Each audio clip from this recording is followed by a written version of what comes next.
Hey guys, LP here from Techno Buffalo and welcome back for a very exciting game preview. We're looking at the beta of Starcraft 2, which is definitely one of the most anticipated games of 2010. If you haven't been living under a rock, you've probably noticed the rush for beta keys, and some, it seems, are willing to pay up to $400 for a beta key on eBay. Now that's what I call commitment. But the crazy thing is that the first Starcraft is still going strong. Battle.net still has a bunch of players playing the first Starcraft online, and heck, it's basically the national sport of South Korea. The first game is definitely a phenomenon, and the sequel has a pretty big pair of boots to fill. But let's get to it. Immediately when you start up the game, you'll notice the sheer production quality that Blizzard has to offer. Every element of every menu is already refined to the point that separates a Blizzard product from your average PC game. The sound and music of the menus have a distinct feel to them, and the Battle.net system seems to work great, even though the beta has only limited access to parts of the service. But you can play ranked and unranked matches within the beta. You can also play against bots, but the difficulty mode is locked down at very easy, which is like shooting ducks in a pond. Or rather, like watching ducks shoot themselves in the pond. It's basically too easy, so I recommend sticking with human opponents in the beta. If you're familiar with the first Starcraft, you'll feel right at home with the sequel from the first moment you launch the game. While the game looks familiar, the sequel has of course received a graphical update into 3D. You can now zoom in to get closer to the action, but I noticed that it's needed on very rare occasions. And I personally would have preferred an even wider view of the battlefield. I'm gonna start building my Terran base in the background. If it looks like I suck at the game, it's probably because I do. It's been 5 years since I last played StarCraft, so I can be a bit rusty. Much like World of Warcraft, StarCraft 2 has quite modest system requirements. You really don't need a powerful gaming rig to play the game.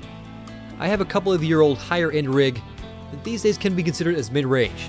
I have all my settings at max at the resolution of 1680 by 1050 and anti-aliasing set at 4.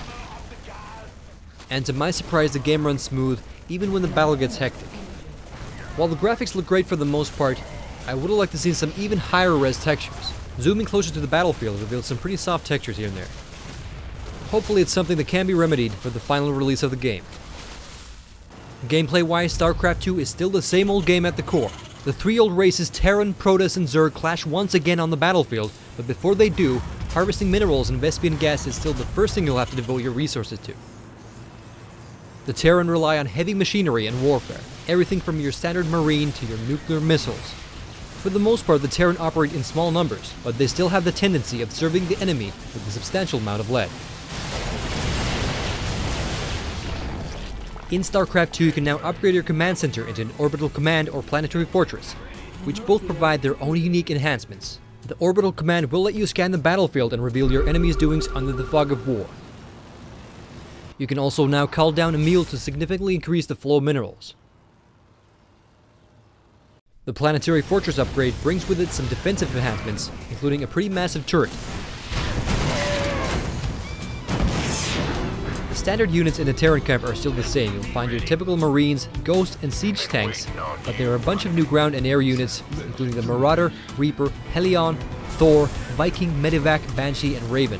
There's so much variety this time around that it's possible to create your own distinct style of fighting that definitely makes multiplayer matches more interesting. I'm the type of guy who likes to build a massive base and crush my enemies with showing no mercy. Fuck! Damn it. Yep, if you're gonna build a base, I recommend not constructing the buildings all in one place. I also have to compliment the music of StarCraft 2. It varies from Firefly-esque Western themes to some moody tunes that bring back memories of old sci-fi movies from the 80s. A lot of the voice acting in StarCraft 2 has been done with a tongue-in-cheek style. Stick around! Let's go! Now, now, now! I'll be back. Almost as good as my own Arnold impression. Get to the chopper! Ready. Yeah. Anyways, there are a lot of interesting units in StarCraft 2, all with their unique abilities, and it would take me an hour to go through them all. But let's take a look at the aliens, Zerg. The Zerg still rely on numbers and speed. The Zerg base is starting to look like something out of an H.R. Giger painting. And everything in the Zerg base is alive, and the creep that covers the ground looks great and spreads like a virus to overtake one-screen pastures. And because the buildings are living beings, you can uproot and move them. The Zerg also have familiar units from the first games. The Zerglings, Hydralisks, Mutalisks, and Ultralisks are back, but there are some cool new units, including the Burrowing Roaches, Banelings, Infestors, Corruptors, and the Broodlords. The common denominator for the Zerg units is that they're all pretty good for rush attacks, as they are cheap to produce and for the most part swift on their legs, or wings for that matter.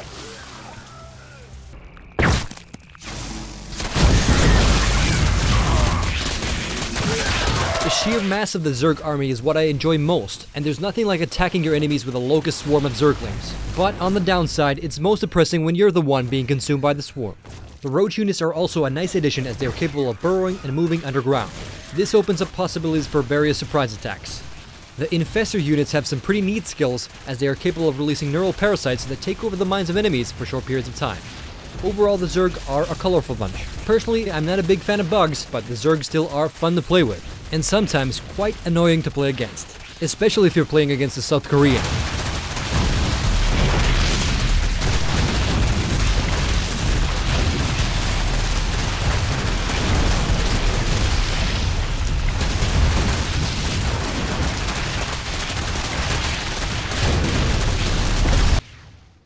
The Protoss rely heavily on advanced warp technology and powerful single units with heavy psionic and tactical skills.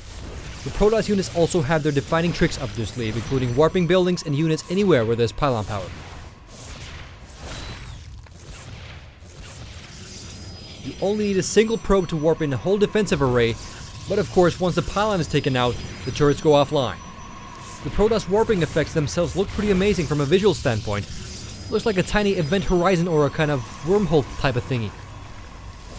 There are a bunch of new units including Stalkers, War Prisms, Immortals, Colossi, Phoenix, Void Ray, and the Mothership. The Protoss are still very powerful defensive units, and the Mothership units especially will turn your enemy's frown upside down. The Colossi are also a nice addition to the mix, with massive firepower and the ability to scale cliffs and even trickier terrain. The Protoss is definitely a cool race, but I still kind of prefer good old lead when taking down my enemies.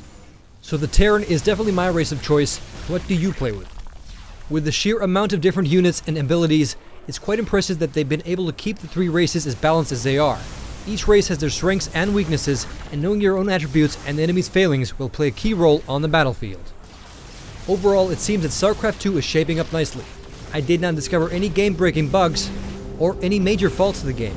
From a technical standpoint, the game is running great, and it looks good for the most part, but I would like to see some more high-res textures, and maybe even some tessellation effects for DX11 graphics cards. Overall, Starcraft 2 is looking pretty good. The new units are definitely cool, and the game is equally as addictive as the original. Even so, don't pay $400 for a beta key, because it's not a finished product. It's not worth $400. Unless you're Korean and you play for a living. That is it for my preview of Starcraft 2. LP signing out.